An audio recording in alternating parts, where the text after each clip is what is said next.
Parang awa niyo na. Ayoko na. Ayos ka lang ba? Anong nangyayari sa'yo? Class! Samahan niyo ako! Dali na lang muna natin si Cassie sa klinik.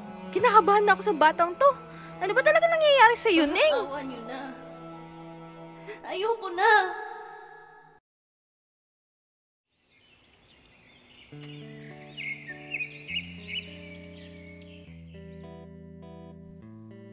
Hi, Monday na naman.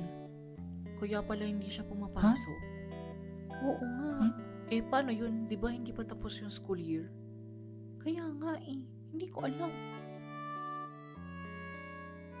Hays, nakakapagod naman maging maganda.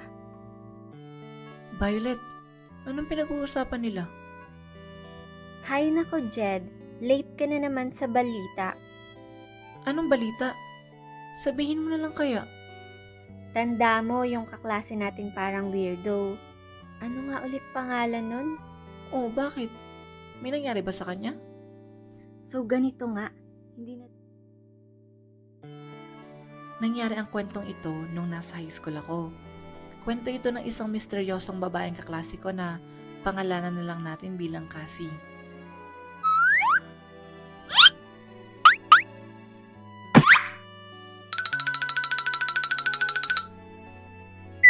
Okay, class, I want you to introduce yourself in front of your classmates one by one. So hello classmates, my name's Ali. My favorite hobby is making arts and crafts. Ooh! Hello po, my name is Violet. Ang talent ko po ay magmahal. Hey! Hello po, my name is Jed. Mahilig po ako manood ng movies. And my favorite hobby is mag-drawing po. Okay, miss, ikaw na ang next.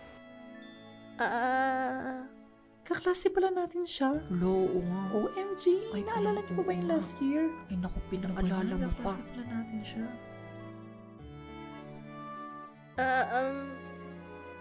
Please introduce yourself.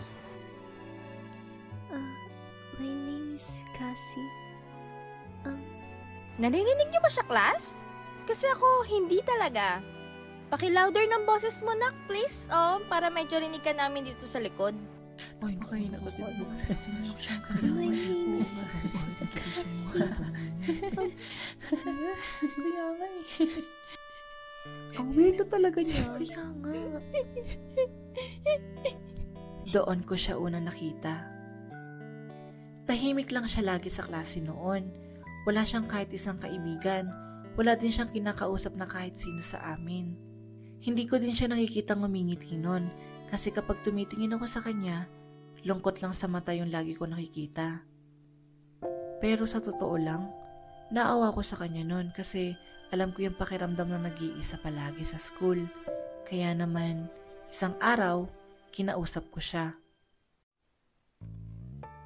Hi! Hello! Ako pala si Jed.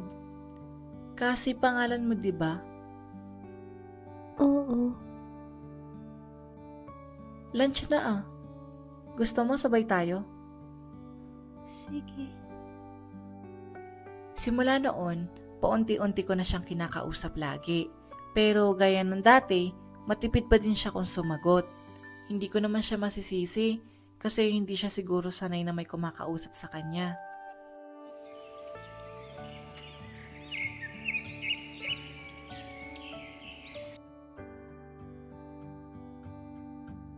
Absent pala siya. Sino tinutukoy mo?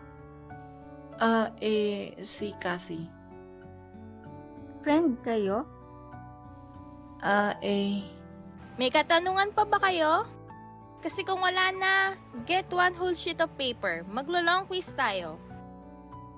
Ano ba yan? Long quiz na naman? Ma'am, may tao po sa labas oh. Sino? Hala si Cassie. Sobrang late na niya. Napaka-weird na talaga. Schedule ba siya? Cassie? Bakit ngayon ka lang dumating?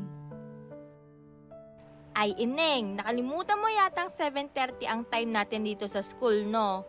Aba, 10:30 na, oh. May sarili ka bang schedule? Sorry po. Ngayon lamang kita pagbibigyan, ha? Sige, pumasok ka na. Uy, okay ka lang ba? Bakit kasi na-late ka? Anong nangyari? Tinanghali ka ba ng gising? Nabangga kasi yung sinasakyan kong tricycle. Gulat na gulat ako sa sinabi niya noon. Pero noong tinitigan ko naman siya, wala namang kahit anong galos akong nakita. Hindi nga ako sigurado kung totoo yung mga sinasabi niya sa akin noon. Gusto mo bang sabihin ko kay ma'am? Baka kailangan mong pumunta sa klinik. Wag na. Naulit pa yung pangyayari na yon. Pero iba-iba lagi ang dahilan na sinasabi niya sa akin. Minsan pa nga, sinabi niya sa akin na sinasaktan daw siya ng mga taong malapit sa kanya. Sinasaktan nila ako. Wala naman akong ibang maisip na gawin nun kundi makinig na lang sa kwentong hindi ako sigurado kung totoo. Madalas na siyang nalilate sa klase namin simula noon, kaya naman lalo na siya naging sentro ng usapan sa klase namin. Hanggang isang araw, bigla na lang siyang hindi mapakali nun sa upuan niya. Nakatulala lang siya noon habang takot na takot. Nanginginig din yung katawan niya noon. Ayos ka lang ba? Anong nangyayari sa'yo? Pero wala akong natanggap na sagot noon mula sa kanya. Ganyan na ganyan din yung nangyari sa kanya dati, diba? Oo nga. Ano ba yan? Nakakatakot naman siya. Ganyan na ganyan din yung dati. Ba't inatake na naman siya? Ali, ipahiram mo muna sa kanya yung kwintas mo. Oh, eto na. Ano ba nangyayari? Nasasapian ba siya? Ewan ko. Ganyan din yan last year. Last year? Oo, kaklase ko din yan last year. Ganyan na ganyan din siya dati. Di ko nga alam kung totoo bang sinasapian yan eh. Class, samahan niyo ako. Dali na lang muna natin si Cassie sa klinik. Kinakabahan na ako sa batang to. Ano ba talaga nangyayari sa iyo, Neng? Simula nang mangyari yung incidenting yun, hindi ko na muna kinausap si Cassie noon.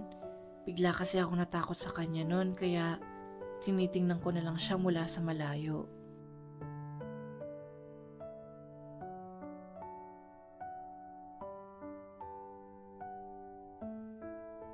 Pero sa totoo lang, natatakot din kasi akong baka pati ako, iwasan na din ng mga kaklase ko kapag lalo pa akong dumikit sa kanya.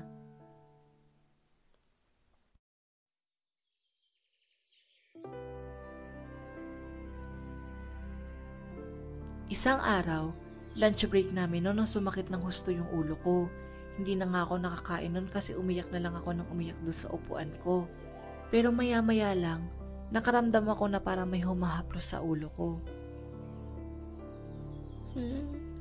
Ha? Kasi? Masakit ba yung ulo mo? Oo eh. Kanina pa to. Itulog mo na lang yan. Huwag ka mag-alala. Dito lang ako. At sa pinakaunang pagkakataon, nakita ko siyang ngumiti. Nawala na din sa isip ko noon na iniiwasan ko nga pala siya. Hanggang sa makatulog na ako noon. Yun na pala yung huli namin pagkikita ni Cassie. Kasi hindi na siya pumasok sa school mula noon. So ganito nga, hindi na daw siya papasok. Hindi na siya papasok? Bakit daw? Aba, ewan ko no. Kapitbahay ko ba siya, te? Nabalitaan ko na lang din sa ibang mga klase noon na tumigil na nga daw siya sa pag-aaral. Hindi ko mapigilang hindi malungkot noon kasi kahit naging isa ako sa mga kaklaseng umiwas sa kanya noon, kahit papano, itinuring ko din siyang kaibigan noon.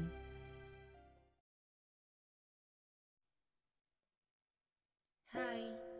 Hello. Totoo ba to? Ako Na may- si Jed. Naikipag-usap sa akin? Diba? Ayos ka lang ba, Neng? Nasugatan ka ba? Hindi naman po. May konting gasgas lang po sa kamay. Pasensya ka na, Neng, ha? Sakay ka na lang muna sa iba. Ipapaayos ko pa tong sasakyan. Kung alam mo lang, Jet, ang dami-dami kong gustong sabihin at ikwento sa'yo. Kaso, hindi ko naman alam kung kaya mong maniwala sa mga sasabihin ko eh. Napakawalang kwenta mo talagang bata ka! Huwag ka na lang kaya mag-aaral. Sayang lang pinapabao namin sa'yo. Sobrang hirap na ako sa nararamdaman ko. Hindi ko na mapigilan. Parang walang nakakakita sa akin. Ayoko na. Parang awa niyo na. Ayoko na. Hindi ko alam kung anong nangyari.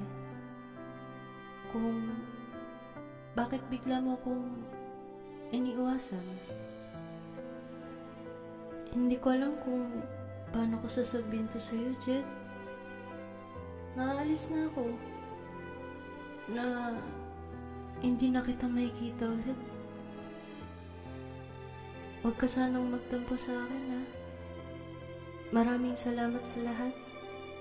Kasi, kahit pa paano naramdaman kong hindi ako nag-iisa kahit sa maikling panahon.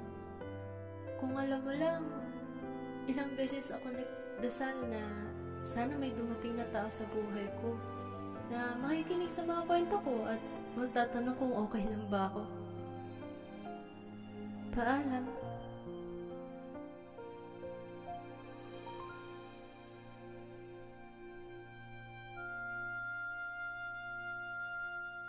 Okay ka lang ba? Parang seryoso mo naman dyan ah. Wala, may iniisip lang. Alam mo bang tumigil na daw si Cassie sa pag-aaral? Oo, alam ko na. Pero alam nyo, may mga pagkakataong naiisip ko yung mga dahilang sinasabi niya sa akin tuwing nalilate siya. Nakangga kasi yung sinasakyan kong tricycle. Sinasaktan nila ako. Paano pala kung totoo yung mga sinasabi niya sa akin noon? Kaso, ano pa nga bang magagawa ko? Kahit naman yung bahay niya, hindi ko rin alam kung nasaan. Isa pa ding malaking misteryoso ang pagkatao niya sa amin. Isa nga ba siyang weirdo? O talaga mapanghusga lang yung mga taong wala namang alam sa pinagdadaanan niya? Sabi nga nila, don't judge the book by its cover. Hindi dahil hindi mo nagugustuhan ng itsura at kinikilos ng isang tao, hindi ibig sabihin nun na may karapatan ka ng husga ng buong pagkatao nito. Lalo na kung hindi mo pa naman lubos na nakikilala ito. Kung nasaan man si Cassie ngayon, sana nasa maayos na kalagayan siya. At sa mga taong katulad ni Cassie na madaming silent battle sa buhay nila, isang malaking yaka po para sa inyo. Maraming salamat po sa panonood ng kwentong ito. Don't forget to like, share, and subscribe. Bye! See you on my next video!